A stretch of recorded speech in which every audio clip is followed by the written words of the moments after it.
What's up, everybody? It's Scott from Fly Rides. I am back here today, quite frankly, with a review that I was not expecting to do, but we did our top 5 budget eMTBs video, and I was so thrilled with this bike that I wanted to do a separate review on it. This is the Bulls 650 EVO AM. This is going to be an entry-level bike. The AM series stands for all mountain.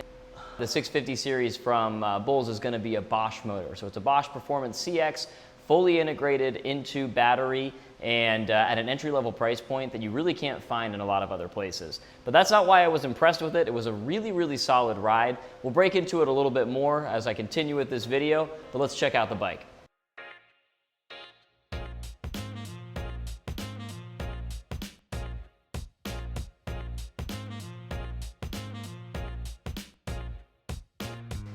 So as I mentioned, I got to test ride this bike a couple weeks ago when we were shooting for our top 5 budget eMTBs video, which you should definitely check out if you get the chance. But based on the specs of this bike, I was not expecting, to be completely blown away by it by any means. And I have to say, I was probably one of the most impressive bikes out of the ones that we tried.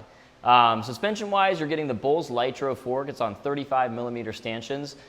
For an entry-level fork, it's really nice. I had not tried it before. I think Bulls has been using it since about 2015, and I guess they've had some time to refine it because it really is nice and smooth. It's a really nice fork. Kind of similar to the Suntour Aeon, but I think it's a better experience than the Suntour forks.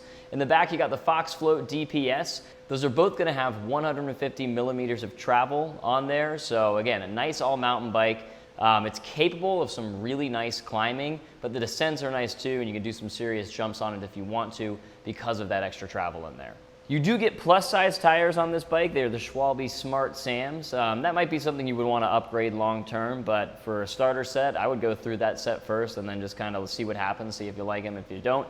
You can't go tubeless on this bike, but it does have some other really nice features that you usually don't find on a bike of this price point.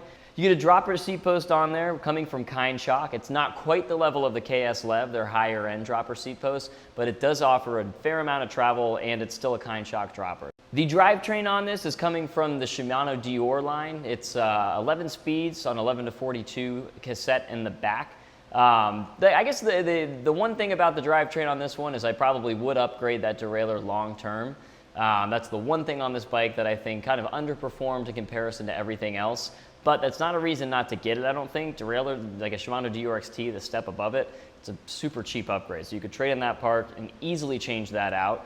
And even with that, even me wanting a little bit more out of the drivetrain, the bike still performs really well. What I love about this bike is the way it rides. Some of the entry-level bikes, they just don't feel like bike. They're just lacking that certain something. There's something that just they're missing.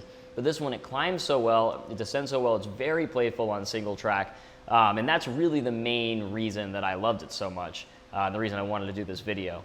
So that would be the one thing I would say on this bike that I would want to upgrade long term. That and the tires would be some nice upgrades, I would say. But overall, there's not a whole lot I would change on this bike.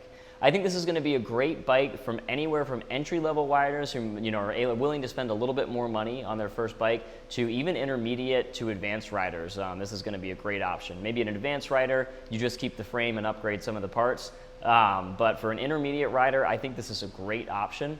You can take a look at this bike on FlyRidesUSA.com. I'll have a link below to that. Like this video, subscribe to this channel. Let me know if you've ridden this bike, what you think of this bike. If you have any questions about it, I can also answer those.